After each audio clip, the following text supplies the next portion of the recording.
E a vida, e a vida o que é, diga lá, meu irmão.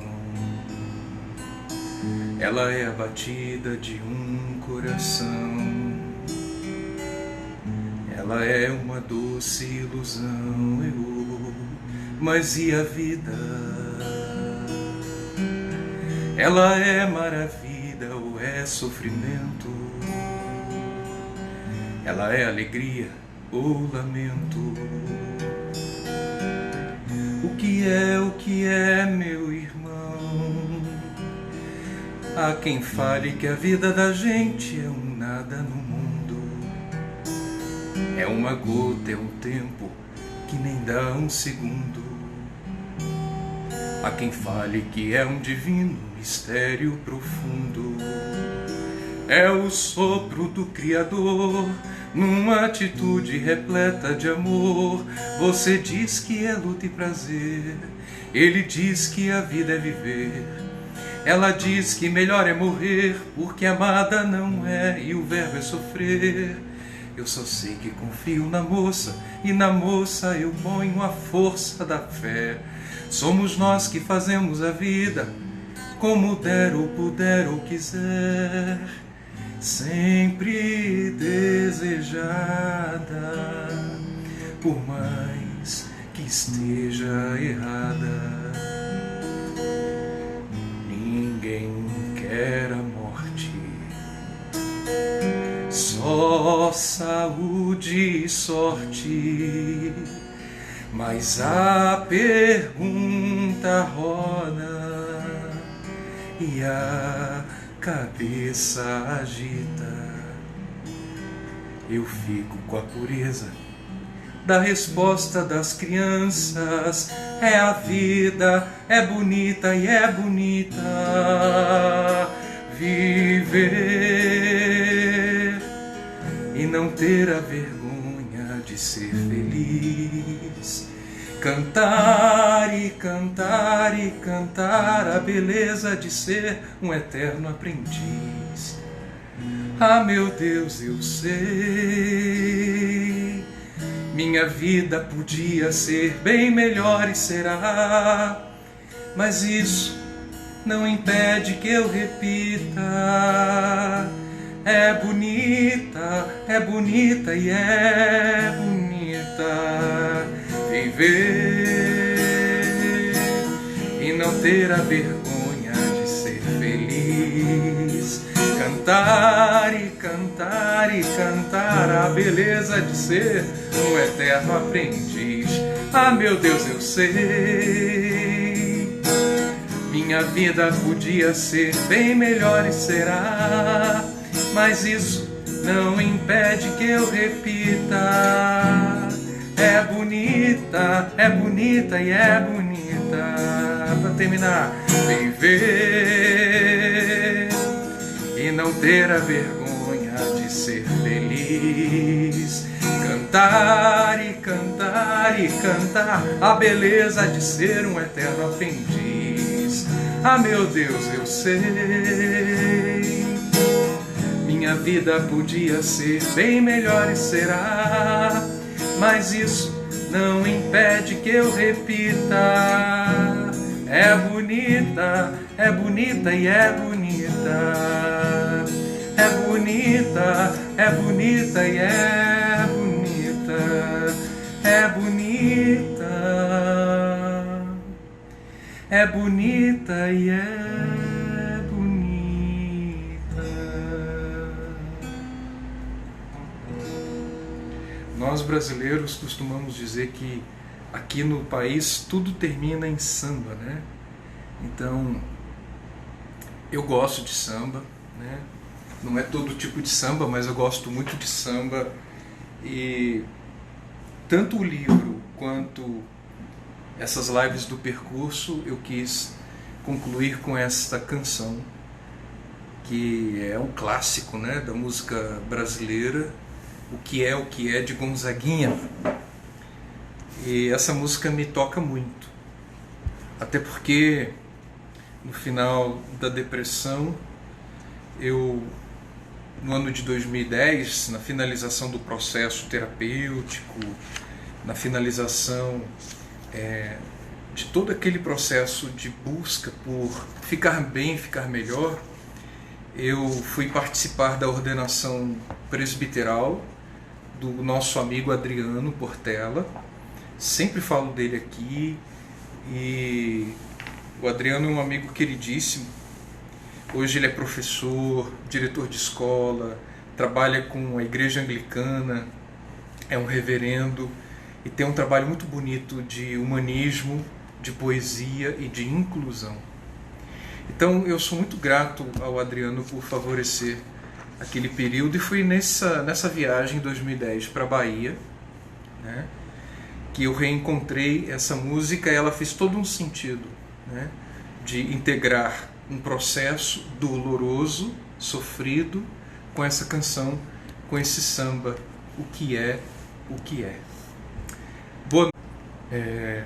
É possível que nós tenhamos algum problema na internet hoje, tá bem?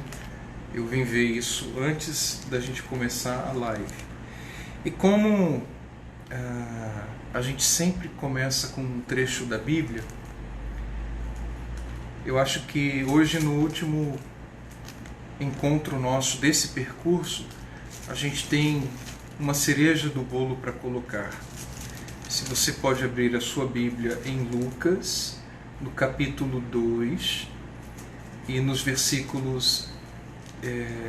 são 2 versículos que eu quero trabalhar com vocês, aqui em Lucas 2. O 19 e o 51. Maria, contudo, conservava cuidadosamente todos esses acontecimentos e os meditava em seu coração. Depois, no versículo 51, o evangelista diz: sua mãe, porém, conservava a lembrança de todos esses fatos em seu coração. Como vocês sabem, a nossa proposta aqui é também o meu estilo, ecumênico, humanista. Então, a leitura que eu quero fazer hoje não tem como núcleo a teologia católica, a devoção católica, mas uma leitura ecumênica de uma mulher sofrida, que viveu tragédias, dramas, mas que aprendeu a meditar, aprendeu a refletir, a guardar as coisas no seu coração e a refletir. E esses versículos que apontam o caminho de Maria, o jeito dela, né, humano, né, o jeito humano de Maria, de refletir a vida e de ver os sinais de Deus na sua vida, e a maneira como ela integrou dor e esperança, realmente a cereja do bolo para a gente concluir essas lives. E como interface desses 2 versículos de Lucas, eu quero convidar vocês para a primeira carta de São João, lá no finalzinho da Bíblia, onde ele diz assim, é só um trecho bem pequeno, 1 João 4,18. O evangelista diz assim: o amor lança fora o medo. Só isso mesmo, o amor lança fora o medo. Toda a proposta dessas lives, tanto do livro quanto dessas meditações, teve como proposta meditarmos a dor, o processo de integração da pessoa humana, que é cada um de nós, em suas singularidades, em seus infinitos particulares, né? E no livro e nas lives, a cada tema trazido aqui, a gente vem meditando o ser como construção ou reconstrução. Muitas pessoas fizeram a experiência, ou fazem a experiência, da depressão, de uma falência da empresa, do isolamento, do medo, do luto. Então aqui nós conversamos a dor em todos os sentidos como desafio existencial. E o eixo, né, o norte, a bússola que a gente buscou seguir foi um novo paradigma sobre a dor humana, sobre o sofrimento humano. Então, se tem um sentido, assim, uma unicidade em todos os temas do meu livro e das lives, a dor não é nossa inimiga, o sofrimento humano faz parte da vida, a vida com seu pacote completo, e ao mesmo tempo, aquilo que a gente pretende chamar de felicidade, ela não existe sem dor, ela não existe sem decepções, sem frustrações, sem perdas, e ela não está ligada à ideia, mas à vida real. Então, tudo que a gente pretendeu refletir aqui nessas lives foi um novo paradigma sobre a dor. A dor não é nossa inimiga e ela pode nos ajudar a evoluir, a construir esse ser, esta pessoa que podemos ser, que queremos ser e que podemos ser. Com essa meditação inicial, alguns avisos que eu acho importantes. Primeiro, se você deseja adquirir o livro, em todos os links, em todas as postagens, a gente colocou lá o endereço da editora. Para quem é de Goiânia, tem alguns exemplares aqui na paróquia, alguns poucos. E junto ao livro, nós também temos os fascículos, né? Nem todo mundo gosta de ler. Então, a editora ela preparou em forma de revista, em forma de fascículo, esse exemplar aqui bonito, né? Chamado Depressão, a Síndrome do Cavalo Marinho. É o fascículo 9 dos temas da filosofia clínica, e esse aqui, que é o fascículo 11, que recebeu o tema de superação. A metáfora do beija-flor, que é o tema de hoje, inclusive. Por ser a última live do percurso, é possível que o tempo nos coloque em 2 momentos, tá? Não tem problema não, a gente interrompe se der e continuamos, eu chamo vocês pelo story. Então, é emocionante, né? Perceber que a gente percorreu um caminho muito bonito desde o início da pandemia. Para quem não acompanhou desde o início e está vendo pela primeira vez, me chegou essa proposta, né? Por que você não faz lives a partir do seu livro?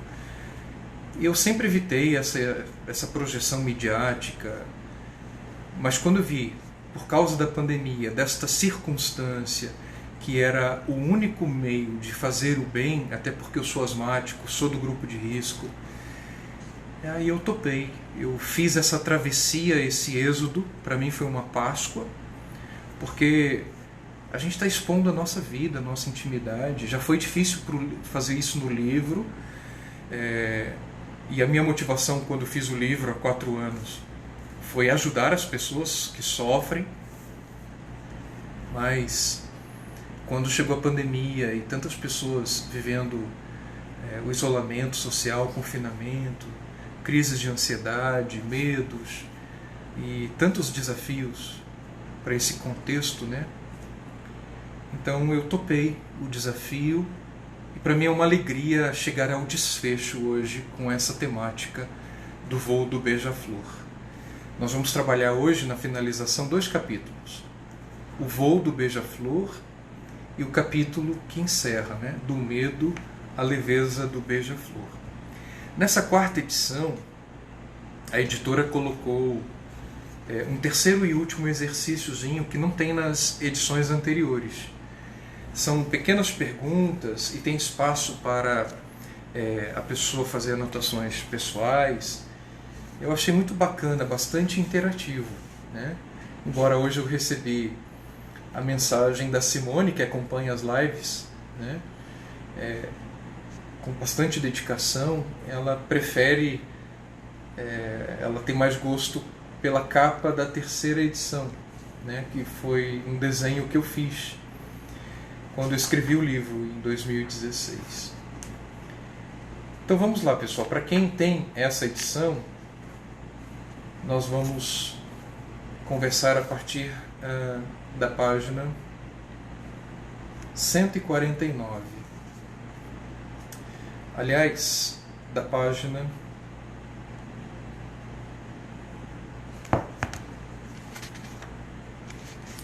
fechou aqui para mim.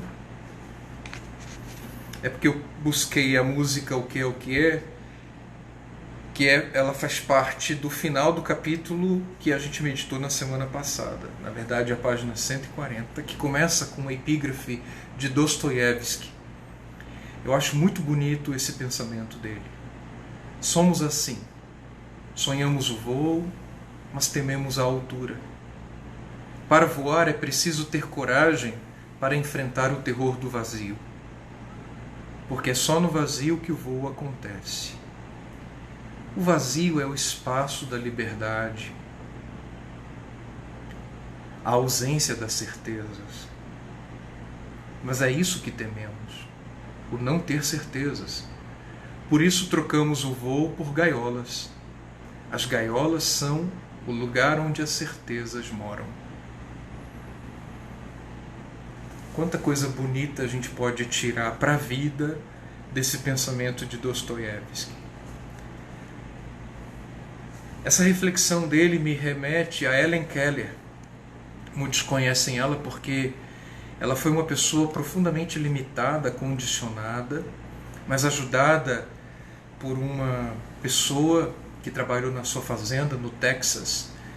Ajudou a Helen Keller a superar seus limites físicos e ela chegou a ser uma grande e internacional palestrante. E uma vez ela chegou a dizer que quem foi feito para voar não deve se contentar em rastejar. E assim foi comigo. Na fase que eu chamo do cavalo marinho, eu estava rastejando. Eu me via falido existencialmente. Mas, adiante, no processo de uma dor integrada, conversada, processada, terapeutizada, via abordagens de psicologia, via meditações pessoais, via espiritualidade, essa dor processada no amor e por amor, ela se tornou dom. Estava conversando hoje com o Diego Links, e é graças a ele que eu ganhei um pingente do cavalo marinho no ano de 2010. Já contei essa história aqui, é o primeiro capítulo do livro. E eu dizia para ele, quem diria, né, Diego, que daria nisso tudo, né? Aquele presente espontâneo e inesperado que ele me deu fosse dar no que deu. E eu entendo que é assim. A conclusão, o desfecho, a síntese desta lição é que a dor pode vir a ser dom. O seu ponto fraco, o meu ponto fraco, trabalhados, processados, com honestidade, com sinceridade, podem vir a ser o nosso ponto mais forte. Daí a lição do Batman, né? Eu fiquei muito feliz que esses dias, no dia 10 de setembro, meu aniversário, eu ganhei muitos presentinhos ligados ao Batman. E foi fruto daquela live, né? Que é um dos capítulos do livro, a lição do Batman. Então tá até aqui. O Batman está aqui no escritório, como símbolo de um momento, como símbolo de um processo. Eu achei muito bonito esse presente que eu ganhei da Renata. Acho que ela nem gostaria que eu falasse o nome dela, mas veio essa caixinha tão singela com esse cartãozinho, né, do Batman e esse laço que lembra o Setembro Amarelo. E eu fiquei muito feliz no ano passado quando descobri que o dia 10 de setembro é o Dia Mundial da Prevenção ao Suicídio. O 10 de setembro é o Dia Mundial da Valorização da Vida. Então, para mim, realmente foi um gigantesco presente. Para quem acompanha o meu trabalho, sabe que eu venho me envolvido com essas questões E o que tem de lives ainda para fazer. Ontem mesmo estava com um colégio de uma escola aqui do interior do estado. E assim vamos, fazendo bem. Sabe, pessoal, aquilo que mais te faz sofrer hoje, a sua criptonita, ela pode te evoluir como ser humano a caminhos tão inesperados. E quem diria que eu perderia a timidez para estar assim exposto na internet, escrevendo livros, fazendo palestras, conferências, vencendo o medo, né? Por isso que eu quis inserir a carta de João, no capítulo 4, versículo 18, o amor lança fora o medo. E é uma das temáticas que vamos conversar hoje. Eu encerrei o meu processo de terapia na TIP Clínica em Belo Horizonte no ano de 2010, me despedi da família.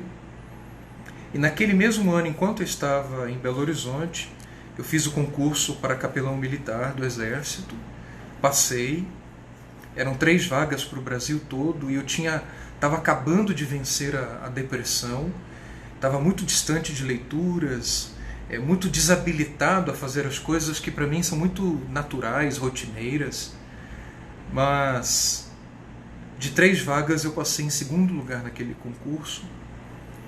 E depois de 2 meses de estágio na AMAN, em Resende, Academia Militar das Agulhas Negras, e 1 mês na Escola de Sargentos, em Três Corações, Minas Gerais, eu passei a ser o número 1 da turma, e o Exército disponibilizou 3 capelanias. Salvador, na Bahia, minha terra, uma brigada no Rio Grande do Sul, de cavalaria, e a 17ª Brigada de Infantaria de Selva em Tefé, no Amazonas. Os meus companheiros de turma não tinham uma pretensão de ir para o Amazonas, e eu, por ser o 01, podia escolher qualquer uma das 3. E eu quis ir para onde ninguém quis ir. E eu fui para Tefé, fiquei 3 anos lá. Minha família ficou preocupada porque eles viram, né? Eles testemunharam o meu sofrimento, a minha dor, os períodos de isolamento no quarto, remédios, idas ao médico, a minha comunidade também, né? Os Companheiros de Jesus, na época era esse o nome, hoje é a Fraternidade dos Amigos de Jesus. E eu fui muito feliz estando naquela terra tão cheia de desafios, mas tão cheia de belezas naturais, belezas humanas. Encontrei uma igreja voltada para o povo, uma igreja pobre. Fui muito bem acolhido pelo bispo local, Dom Sérgio Castriani, que depois se tornou arcebispo de Manaus. E o Dom Sérgio, em todos aqueles anos em Tefé, recusou receber o seu salário. Um homem despojado, aprendi muito com ele. Sociólogo, inteligentíssimo, mas absolutamente acessível. Ele soube integrar a inteligência com a simplicidade. Então me fez muito bem. Ir para a Amazônia, naquele pós-terapia, foi também terapêutico e foi também integrador para mim.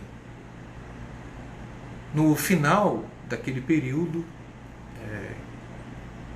aquela região é considerada região de fronteira, então nós não ficamos muito tempo e o Exército logo me transferiu e eu vim parar em Goiânia por isso, né? Vim transferido para cá.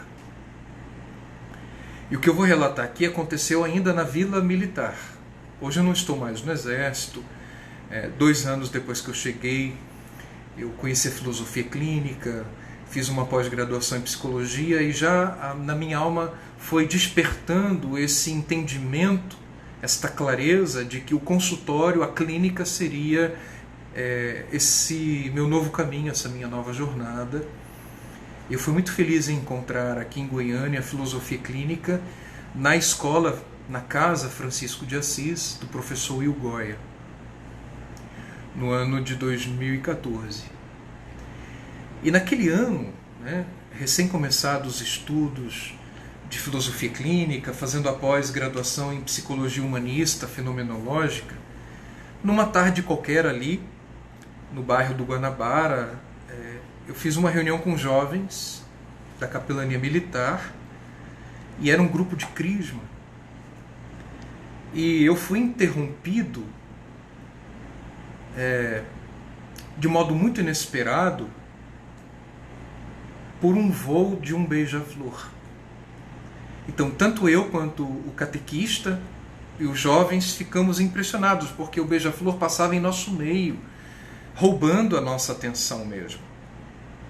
E era com muita frequência, e foi assim o tempo todo enquanto eu falava. Depois, no sábado seguinte, uma semana depois, nós já estávamos num outro local. A primeira reunião com os jovens crismandos foi debaixo de um prédio desativado ali na Vila Militar. Uma semana depois, uma reunião com os jovens do grupo Kyrie. São pessoas queridas, até hoje nós temos uma amizade muito bonita.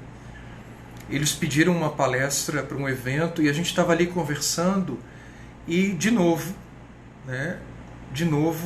aquele mesmo beija-flor passava em nosso meio. Então eram outras pessoas e só tinha eu presenciando de novo aquele momento. E é claro, eu fiz como Maria, passei a meditar aquilo no meu coração. E não precisou muito para entender que aquele beija-flor poderia estar sendo um sinal para mim. Porque depois,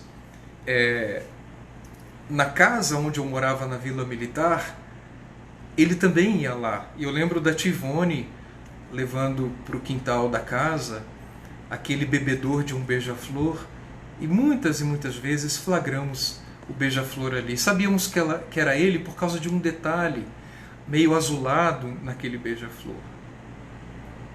Foi quando eu aceitei uma palestra em Juazeiro do Norte, no Ceará, e ao final daquelas palestras eu partilhei com aquele grupo missionário sobre esse fato do beija-flor. E numa conversa assim, na hora do almoço, eles me ajudaram a refletir. Não seria um sinal de Deus? E eu lembro de uma jovem falando assim, será que você que sempre foi missionário e agora está muito diminuído nas suas missões, será que não é Deus convidando você de novo a voltar a essa dimensão missionária que você conta pra gente que sempre teve? E de novo, como Maria, guardei no meu coração e fui meditando essas coisas, refletindo. E um dia recebi a visita de um amigo meu que é seminarista e é agrônomo, e falei sobre o beija-flor. Foi quando eu aprendi alguns detalhes que eu não sabia, né? O batimento cardíaco do beija-flor é acelerado, aceleradíssimo em relação ao nosso. Ele possui um coração gigante. Isso me chamou a atenção e me fez pensar muito. E esse coração gigante representa uns 20% do peso total do seu corpo, o que facilita uma rápida circulação do sangue do beija-flor. Como ave, como pássaro, ele é perfeito no voo. Ele sabe integrar ao mesmo tempo o voo, a aceleração e a precisão. Aos nossos olhos, às vezes nós temos a impressão que o beija-flor está paradinho, estático. Mas na verdade é só nossa perspectiva. O bater de asas dele é tão acelerado, tão rápido, que temos a impressão que ele está parado. E às vezes acontece isso. As pessoas nos olham e não conseguem ver o movimento existencial dentro de nós. Quem olha para mim, por exemplo, comete muitos equívocos, porque já interpreta o Cadu como uma pessoa calma, uma pessoa parada. E no fundo, internamente, eu tenho uma dinâmica mental, intelectual e emotiva extremamente acelerada, e graças à filosofia clínica eu vim entender esses movimentos da minha estrutura de pensamento. Em cada beija-flor, existe uma coloração específica nessa espécie. E aí ele vai nas flores, colhe o néctar em períodos curtos, porque, como ele é muito acelerado, ele precisa repor energia para realizar todos os movimentos. E nesse aprendizado do beija-flor, fui me entendendo e me vendo por que eu preciso sempre estar me nutrindo de oração, de espiritualidade, de livros, de conteúdo, de epistemologia, de informações, de novas informações, que viram teses, antíteses, novas sínteses, enfim. Por que eu preciso sempre estar nutrindo a minha alma? E com isso vai poesia, vai música, vai filme. É um estilo, é um jeito, é a minha singularidade. Para chegar ao néctar das flores, o beija-flor usa sua longa língua com seu bico muito fininho, que pode chegar a ser tão comprido como o resto do corpo. E como presente para vocês, eu deixei no meu Instagram hoje 2 postagens sobre beija-flor. Uma falando do texto, né? Uma contendo um texto falando dessa finalização, e a outra é uma espécie de videozinho de 3 segundos. O beija-flor procura seu alimento em várias flores. Algumas têm mais, outras têm menos do seu nutriente, porém ele sempre vai, mesmo que elas não tenham muito a oferecer. Aqui também tem uma reflexão. Para mim, como Cadu, e eu aqui nessas lives sou só uma desculpa para que você se veja como semelhança ou como diferença. Para mim era uma lição que deveria ir a todos, ir a todas as flores, não importa o estilo, não importa a idade, não importa a condição social, não importa suas filosofias, suas religiões, e eu entendi a minha vocação de ser um ser humano que anda com todos os seres humanos. Pago um preço alto por isso? Pago. Mas esta é a minha vocação, e eu entendo que Jesus era assim também, e Ele é a minha inspiração primeira, e a minha tristeza é ser criticado principalmente por cristãos, seguidores de Jesus que não entendem o jeito universal e sem fronteiras do próprio Jesus de Nazaré. Pesquisando sobre essas curiosidades, descobri também que a beleza fascinante do colorido do beija-flor origina-se do fenômeno da refração da luz, e as cores variam de acordo com o ângulo de incidência da luz solar, ou com a movimentação do seu corpo durante o voo. Descobri também, é uma curiosidade interessante, né? Até porque minha mãe, ela disse que o primeiro desenho que eu fiz, quando eu tinha 2 aninhos, foi de um helicóptero. E nessas pesquisas, em 2014, 2016, eu fui entendendo que o helicóptero foi inspirado na observação do voo do beija-flor. No entanto, o helicóptero não pode voar de cabeça para baixo. O beija-flor consegue. Os beija-flores podem ter o voo reto, subir, descer no ar, como voar para o lado direito, voar para o lado esquerdo, se ele quiser. É a única ave que pode fazer essas acrobacias. Então aqui tem uma diversidade no beija-flor que me chama a atenção. Quem disse que eu e você temos que nos parecer com todo mundo? Aonde está escrito que a gente tem que pensar igual a todo mundo, se comportar igual a todo mundo, fazer o que todo mundo faz, ou porque a tradição diz, ou porque sempre foi assim? Aonde está escrito que porque todo mundo faz, a gente tem que refazer e reproduzir? Como máquinas, como robôs? O filme Divergente, que pode até ser, eu não tinha pensado nele, mas estou lembrando dele aqui agora. Para quem não sabe, no final de todas as lives eu indico filmes, né? Porque no início da pandemia ninguém saía de casa. E agora as coisas estão mais flexíveis. Embora muita gente ache que a pandemia acabou só porque elas querem que acabou, né? Bom, tudo isso do beija-flor, vocês estão gostando dessas reflexões do beija-flor? Porque a mim um encanto, virou paixão, virou símbolo, virou um arquétipo, né, na minha existência, na minha jornada. Tudo isso traduzia e reacendia o anseio e a inquietude da minha alma missionária, ir ao encontro das pessoas. Então, faço um parênteses aqui. Imaginem, eu que tenho esta projeção para o outro, imaginem ficar em isolamento social. Então, essa inquietação minha de não poder falar, de não poder encontrar, abraçar, apertar a mão, a única maneira de ir ao outro e de ir até vocês foi por esse celularzinho que está aqui na minha frente, de modo simples, singelo, humilde, mas esse exercício de ir ao outro, e no latim outro é alter, esse exercício de ir ao outro, que é o alter, é a alteridade.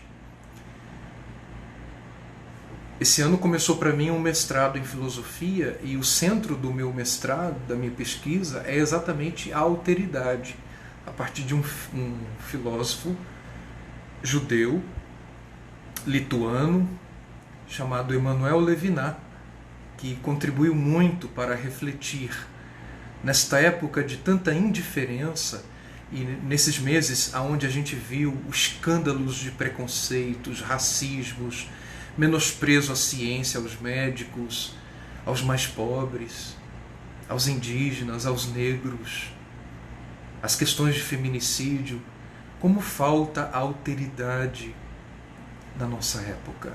E é esse o centro da minha pesquisa, do meu mestrado.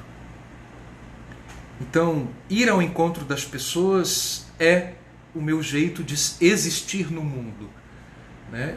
Eu não tenho um lugar, porque eu vivi em várias regiões do Brasil, várias cidades. A minha vida sempre foi atípica, a minha jornada sempre foi diferente. E mesmo nessa caminhada religiosa, eu me vejo um sacerdote errante.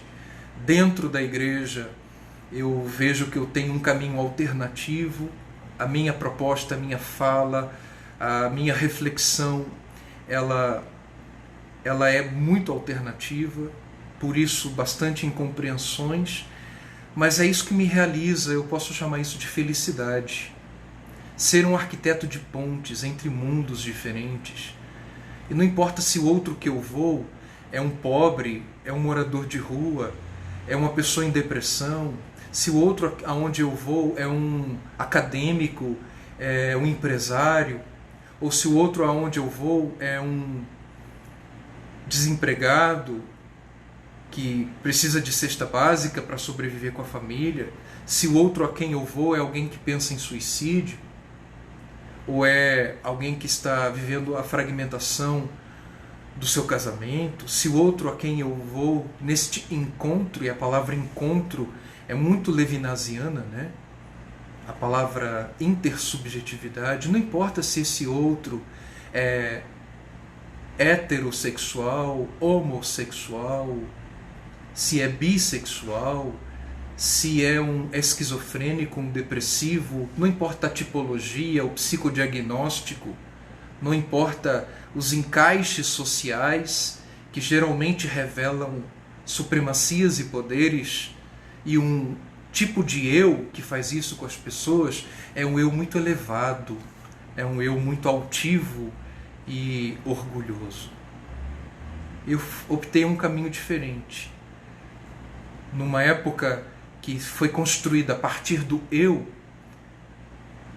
busco viver o outro, a escuta do outro. Então, oferecer a minha experiência de dor para o outro que sofre foi a motivação deste livro em 2016. Oferecer o que eu tenho para o outro, ainda que o que eu tenho seja pouquinho, né? Seja a minha experiência. Eu queria ter mais, mas até quando eu vou estudar, fazer pós-graduação em psicologia, eu interrompi uma pós-graduação em psicanálise, estou inscrito num curso de suicidologia, o mestrado em filosofia, tudo isso é pensando no outro. Eu quero contribuir com a existência do outro, sabe? Essa é a minha motivação. Esse é meu jeito de ser beija-flor. Então o beija-flor passou a ser a metáfora de um estilo, de um novo tempo e, ao mesmo tempo, um amigo. E essa coisa do amigo, do beija-flor, era tão bacana porque nas celebrações eucarísticas ele passou a entrar na capela militar e o nome dele, os paroquianos começaram a dar um nome para ele, o amigo do Cadu, né? O amigo do padre Cadu. E aí ficou, né? Olha lá o amigo do Cadu. E eu lembro de uma jovem que conseguiu fotografar aquele beija-flor e me mandou no celular. Nascia em mim, ou renascia em mim, o desejo de me parecer com o beija-flor, leveza e simplicidade. Era um insight. Um insight de que o beija-flor trazia uma mensagem do universo. Assim como o cavalo marinho trouxe uma mensagem do universo, através do amigo Diego Lynx. Dei-me conta de que mais um símbolo era apresentado para mim. E toda essa reflexão de voos, de leveza, me fez lembrar de uma leitura que eu fiz anos antes, que foi o Fernão Capelo Gaivota. Quem não conhece, eu recomendo, né? Também eu não tinha pensado nessa proposta de filme, mas vai ficar aqui. Alguns preferem o livro e outros preferem o filme, que foi feito nos anos 70. Richard Bach foi muito feliz quando contou para nós esta fábula. O Fernão era uma gaivota, e o que as gaivotas fazem? Caçam peixes. Elas voam com essa finalidade, de caçar peixes. Então, se tinha ali um navio da marinha mercante com peixes em torno, sem vida, jogados na praia por pescadores, aquele amontoado, aquele aglomerado de gaivotas, e Fernão passou a se desidentificar com isso. Ele queria o quê? Voar. Simplesmente voar. E aí aquele bando, aquele grupo não entende o Fernão Capelo Gaivota. E aí ele foi fazendo malabarismos e cada vez mais arriscados, e ele foi ficando fluente em voo, perito em voos arriscados. Até que o bando faz uma reunião. Me desculpem, gente, eu estou contando. Tem gente que não gosta de spoiler, mas essa história já tem mais de 40 anos também, né? Venhamos e convenhamos. E o Fernão, ele é expulso, ele é excluído, ele é banido do grupo. E aí ele vive a dor da solidão. Ele paga um preço para ser ele mesmo. Essa expressão é do Lúcio Pachter. A primeira vez que eu encontrei o Lúcio Pachter foi num workshop de filosofia clínica aqui em Goiânia. Para quem não sabe, ele é o sistematizador da filosofia clínica. E nesse workshop ele trabalhou um filme, e a questão, a reflexão que me fez voltar para casa aquele dia, né, na Vila Militar, foi esta pergunta: qual o preço que você está disposto a pagar para ser você mesmo? Então, naquela solidão que era doída, era sofrida, mas era autêntica, Fernão Capelo encontra uma outra gaivota. E aí, resumindo a história, ele evolui de mundo. Depois, naquele mundo, ele encontra um outro grupo de gaivotas isoladas, evoluídas, mas aí nasce a dimensão da amizade. O professor Yugoya, nas aulas dele, quando eu estudava o curso em teoria para especialização em filosofia clínica, sempre ele repetia: se você não pode mudar o mundo, mude de mundo. É o que a gente chama em filosofia clínica de matemática simbólica. Não existe um mundo, não existe um Brasil, não existe uma Goiânia. Existem vários tipos de mundos. E às vezes o que nós precisamos acertar é a nossa frequência autêntica de mundo. Nós chamamos de padrão autogênico na filosofia clínica. E às vezes o que nós precisamos é mudar os vizinhos existenciais. Seja o tipo de música, seja o tipo de filme, seja o tipo de amizades, o tipo de lugares, seja o tipo de leituras, ou mesmo o tipo de emoções e pensamentos que também são vizinhos existenciais nossos. Esse tipo de tema mereceria uma live só para a gente falar de matemática simbólica.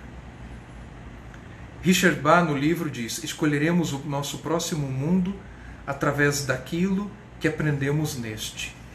Não aprender nada significa que o próximo mundo será igual a este, com as mesmas limitações e pesos de chumbo a serem vencidos. Essa história, então, é uma metáfora de superação dos limites, limites de si, do eu, limites de mundo, dos condicionamentos sociais. E a história universal, ela mostra o tanto de pessoas que foram além dos seus limites, além do seu tempo, filósofos, poetas, artistas.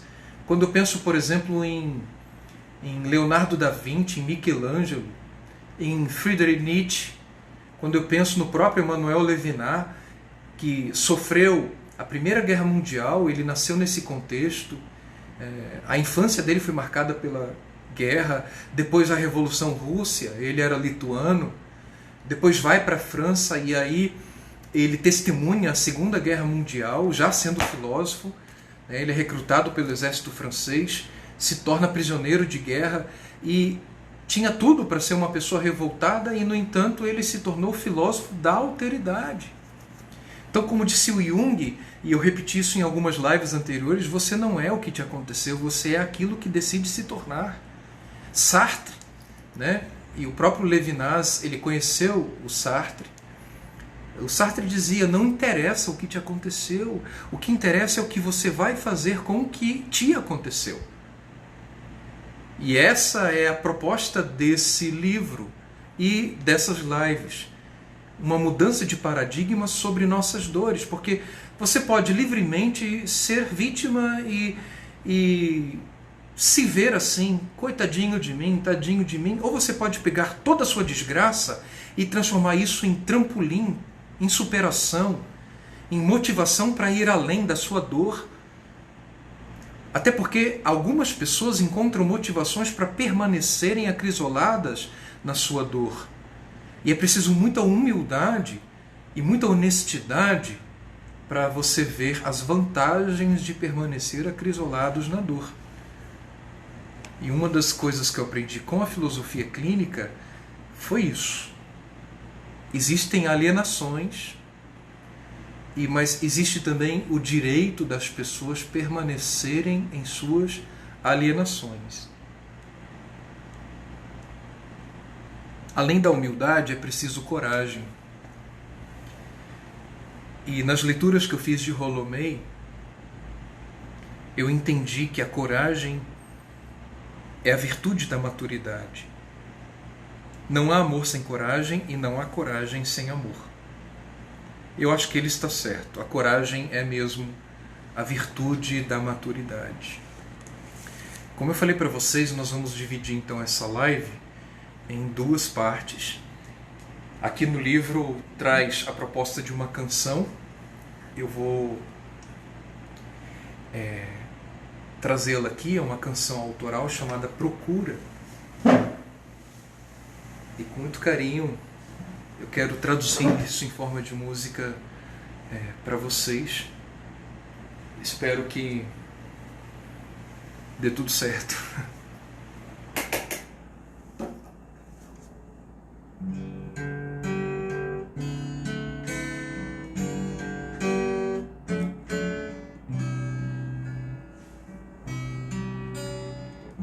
Não há amor sem coragem e não há coragem sem amor.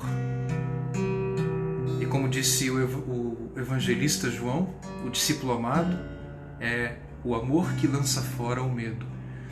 E às vezes a gente tem medo de que as coisas deem errado. Mas existe também o medo de dar certo. O medo de evoluir, o medo de você chegar ao máximo de você mesmo. Quem conhece o meu consultório físico presencial sabe que lá na porta tem essa frase do Erich Fromm: a maior missão do homem é dar à luz a si mesmo.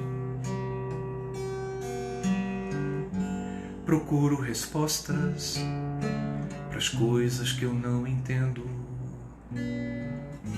Preciso aprender a ler o que escreves em meu viver. Que venha a luz na escuridão da minha compreensão para admirar os mistérios escondidos no caminho e crer ainda que o absurdo fale alto em mim. A vida é assim, uma descoberta por detrás dos escombros. Brilha o teu rosto e nesse rosto tudo passa a ter sentido. Os dramas, os sustos, as dores que compõem o caminhar. Andar, andar, andar, andar contigo me faz ver que ao fim de tudo há um bem. Viver, viver e conviver contigo me faz crer e esperar no amor. Amando vou aprendendo que é perfeito, guardando em mim o teu jeito de ser e viver. Viver bem é o que eu procuro. Procuro amor.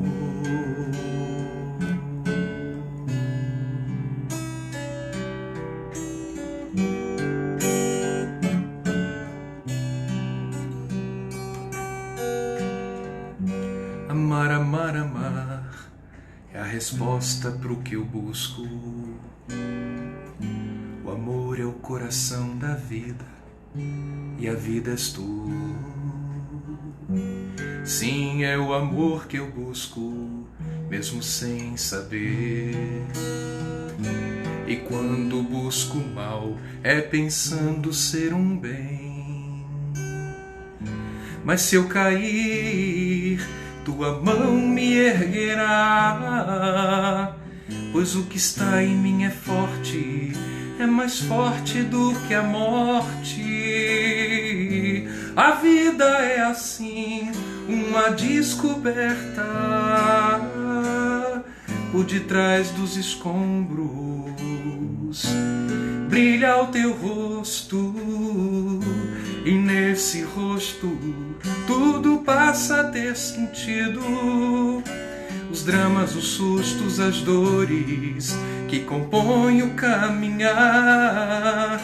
Andar, andar, andar, andar contigo me faz ver que ao fim de tudo há um bem. Viver, viver e conviver contigo me faz crer e esperar no amor. Amando vou aprendendo que é perfeito, guardando em mim o teu jeito de ser e viver. Viver bem é o que eu procuro. Procuro amor.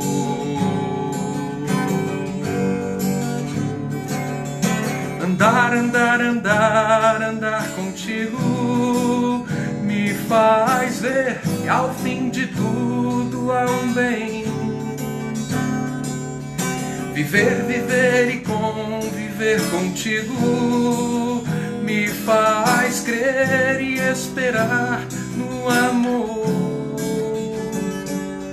Amando vou aprendendo que é perfeito, guardando em mim o teu jeito de ser e viver. Viver bem é o que eu procuro. Procuro amor.